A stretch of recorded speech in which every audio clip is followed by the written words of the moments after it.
Hey there, this is Gig Pada with another review for this week. And this upcoming weekend, I actually went ahead and thanks to Universal, they're giving me this Trolls wig. Of course, my head is a little bit too big for this wig, but we are reviewing Trolls Band Together, which is the third of the animated film on the franchise that brings back both Anna Kendrick and Justin Timberlake as Poppy and Branch. In this case, there this film basically follows much more of a Branch story on this end rather than the Poppy story, where Branch discovers well, everyone discovers that Branch used to be part of sort of like a boys band group, and but they broke up a long time ago, so he had to seek out all of his different brothers in order to save one particular brother named Floyd, who's basically kidnapped by sort of like these '90s twins duo who is trying to suck the music out of that particular troll to become superstars themselves. I'm not quite sure what these twins are per se, but they're not they're not trolls or Bergens or anything like that.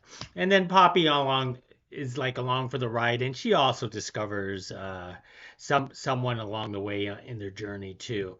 Now, Trolls itself, I'm gonna basically say that first the story is actually not too bad. The only issue with the story itself is that it introduces a lot of new characters because not only you introduced four new brothers for Branch, you introduce a new family member for Poppy, and then you introduce a couple of villains and a few side characters along the way, and a new group of trolls themselves called the Putt Putt Trolls. Basically, they are trolls that lives on a mini golf course, and there's a backstory to that.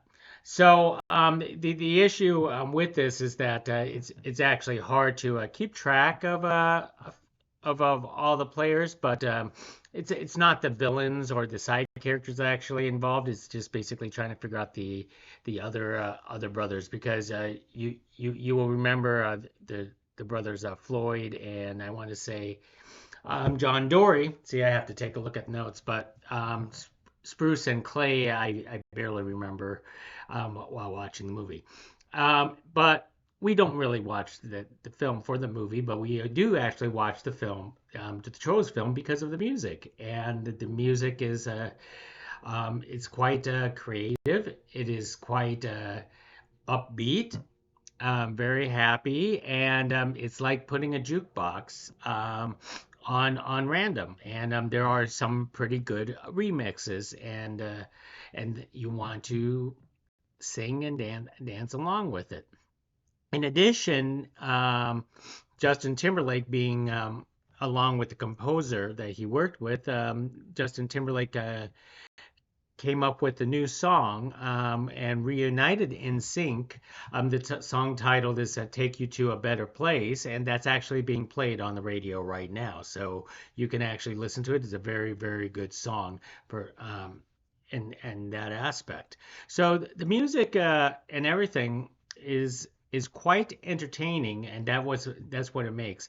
The animation style is similar to the previous animation style, except they include different other types of animation styles that I don't want to reveal for certain sequences or certain scenes in the film that basically stretch out beyond the animation. So in the case for Trolls Band Together, they try to push it a little bit further in terms of the animation style just to mix it up a little bit.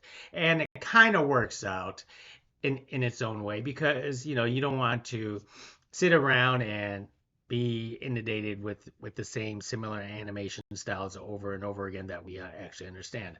The villains themselves were very basic. The villains are these twin singers. They kind of look like, I don't know, like sort of like human Gumbies in a way, named Velvet and Veneer.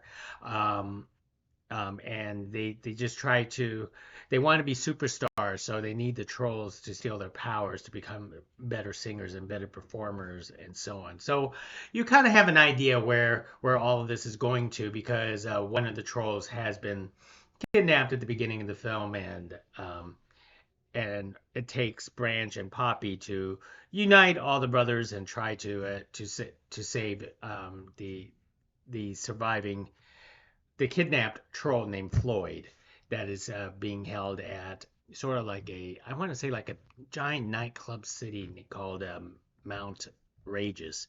Now I don't know what Velvet and Veneer what or their people actually are called, but there is a lot of singing, a lot of dancing, but the emotional aspect wasn't quite there per se as in the previous films. In addition, one of the big issues with this film is when you're introducing more characters, then you have a problem of trying to find roles or stories for the other characters you have introduced in the past. And in this case, in the third film, a lot of characters make their appearances, but then they have to get pushed aside, sadly, in that aspect. Now, some of the jokes are really, really funny, and however, some of the jokes are related to, the boy bands like NSYNC, Backstreet Boys, 98 Degrees, and so on. I don't know if younger kids will actually get those jokes. People my generation will certainly understand, especially if you grew up in the 90s and the 2000s. So you completely understand the jokes, all the boy band jokes. But it seems like the boy band jokes was put in there for the older audiences, and the dance music is put in there for the younger audiences.